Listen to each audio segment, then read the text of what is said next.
He was called Ivan the Terrible, not just for the horrors he inflicted on others, but for the torment that devoured him from within his name. Alone struck fear across Russia, a ruler who rose with promise and fell into paranoia, bloodshed and brutal legacy. But what no one truly expected was how twisted and disturbing his final days would be. A death so grotesque, so riddled with mystery. It still haunts Russian history to this day.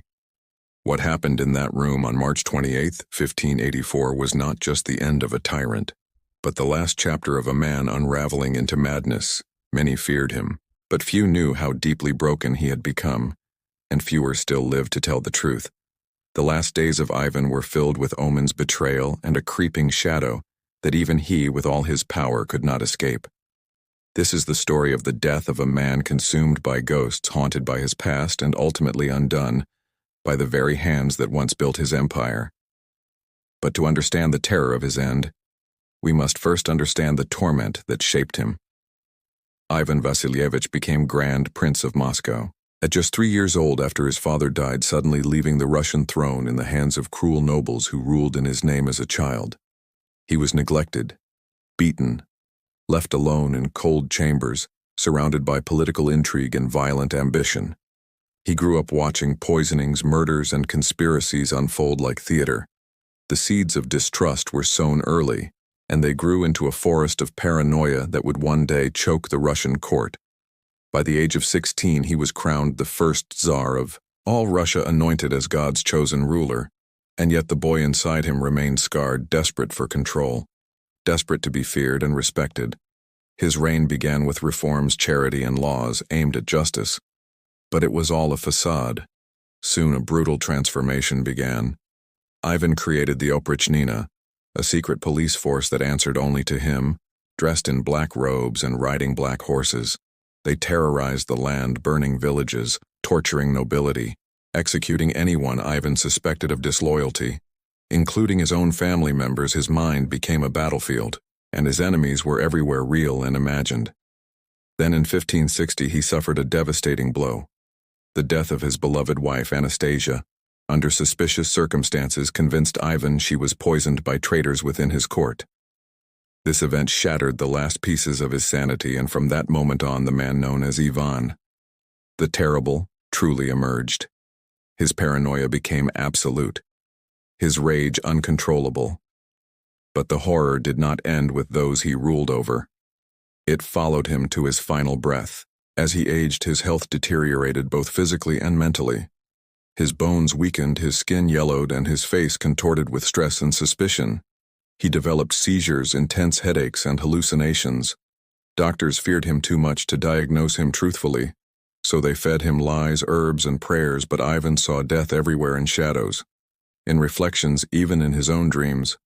In the days leading up to his death, he isolated himself, refusing to eat unless his food was personally tested, and demanding silence in his chambers, except for the eerie sound of religious chants echoing through the stone halls.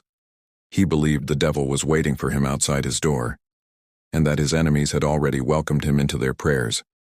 He would speak aloud to invisible forces, accusing them of conspiring against him night after night.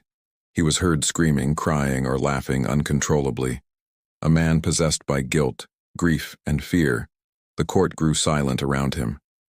No one dared speak without permission. His own sons walked in terror, one of whom Ivan would ultimately kill in a fit of rage, a single blow to the head that would destroy the last thread of his humanity.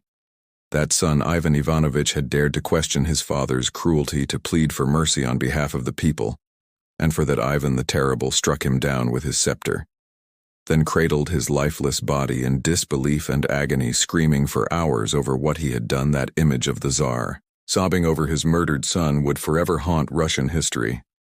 It is said that after that day, Ivan no longer lived. He simply waited for death, but death did not come gently.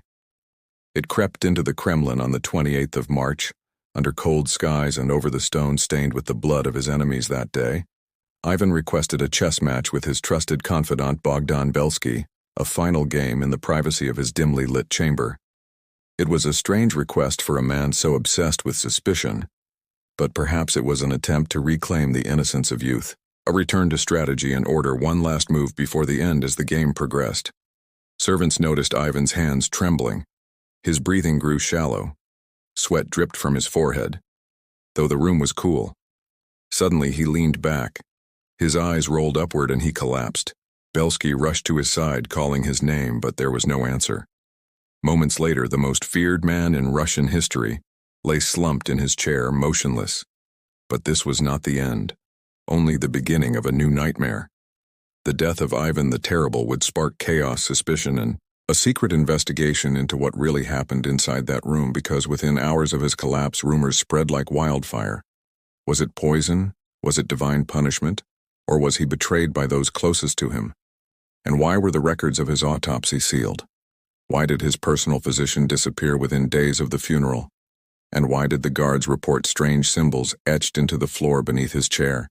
Symbols that were later removed and never seen again. The truth about what happened next will chill you even more. Ivan the Terrible was dead, or so they believed.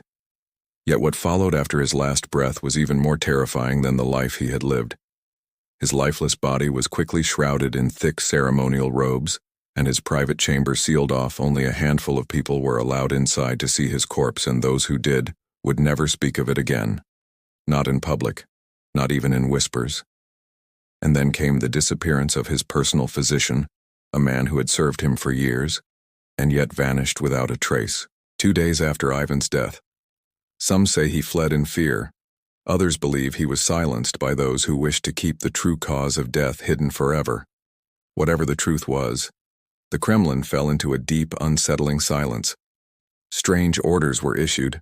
All records related to Ivan's final hours were sealed. His room was stripped of everything, personal furniture burned, walls repainted, floorboards replaced, and in the very center of the room where Ivan had died, priests discovered markings scorched into the wood symbols they could not decipher, circles, interwoven with jagged lines like a ritual had been performed. No one knew if they were drawn by Ivan himself or left by something else. The symbols were quickly erased, and the guards who reported them were transferred far from Moscow. The official account of his death was heart failure caused by age and stress. But no autopsy was ever shared, no physical records released, and no family member allowed to view the body before burial. Instead, he was placed in a massive iron coffin designed to keep his body preserved. Under layers of wax, herbs, and gold threads, the funeral was swift, cold, and eerily quiet. For a ruler who had dominated Russia with such iron grip, his burial lacked grandeur. No wails from mourners, no long processions, only guarded silence, as if the nation wanted to forget him as quickly as possible or feared he might somehow return. Those who handled the body spoke of strange occurrences. His skin appeared strangely preserved, unnaturally firm. His nails had darkened, and his mouth twisted into something that looked like a grin. Several attendants reportedly fainted, and one later claimed he heard Ivan's voice whisper to him as he adjusted the robe over his corpse. The coffin was sealed with thick chains, not just for transport, but for security. It was said by one priest that Ivan's soul had not left, and that his hatred was still trapped inside his remains for centuries. Rumors persisted that his tomb was cursed, that anyone who disturbed it would suffer madness or death. And for many years, no one dared to challenge that belief until the late 19th century, when Russian scholars and archaeologists reopened the tomb in search of historical clarity. What they found reignited the legend. Ivan's body was still intact, not mummified, not skeletal, but eerily preserved. His muscles still firm, his skin leathery but whole, as if death had paused for him inside that iron box. Scientific explanations were offered, embalming chemical reactions, even climate conditions, but none could explain the dark stain around the coffin edges, nor the overwhelming smell of incense and decay that refused to fade even after hours of ventilation. It was as if something unholy clung to the very air around him. Those who had stood over the coffin later reported nightmares, hallucinations, a sense of dread that followed them for months. Some went mad, others died in sudden, unexplained accidents. It became known as the terrible curse, and the tomb was closed again, sealed for what many hoped would be the final time. But even that was not the end. Documents later emerged from secret church archives describing visions seen by monks who prayed near his burial site. One monk claimed that Ivan's ghost appeared to him wearing black armor and demanding revenge. Another said he saw the Tsar seated on his throne, deep underground, ruling over a court of shadows and whispering forgotten names. Those archives were suppressed again by authorities, labeled as hallucinations, fever dreams, propaganda. But the timing of these visions always coincided with political unrest, as if Ivan's soul stirred whenever Russia found itself in chaos. Some even believed he had never left, that he had become something more than a man and less than a spirit, something eternally bound to the soil. He once ruled in terror. The stories only grew with time. And by the modern era, Ivan the Terrible had become both legend and warning to Russians. His death, a symbol of how power twisted too far could shatter a soul and leave behind something far worse than a memory. Some historians today still argue about how he truly died. Poison stroke, divine judgment. No one can agree. But they all agree on one thing: the room where he died, the tomb where he was buried, and the air around his name still carry weight, still carry silence. Like something watching. The final twist came in recent years when advanced imaging of his preserved skull revealed signs of blunt trauma, consistent with being struck from behind, which contradicted official reports that he collapsed naturally during a chess game. This led to new theories. Was Ivan murdered? Did someone close to him finally decide to end his reign? Did his confidant Belsky, the one playing chess with him, carry out the final move for the sake of Russia? Or did the curse take him as he feared? Didier's death left more questions than answers. And perhaps that is the most haunting part of all, that even in death his grip on truth remains unbroken. His life was a tale of violence, betrayal, fear, and isolation. But it is his death that truly chills the soul, because death was not his escape. It was his shadow, and it may still be watching, waiting, reminding us all that absolute power leaves no peaceful end. Only silence sealed behind iron and stone, and echoes that never die.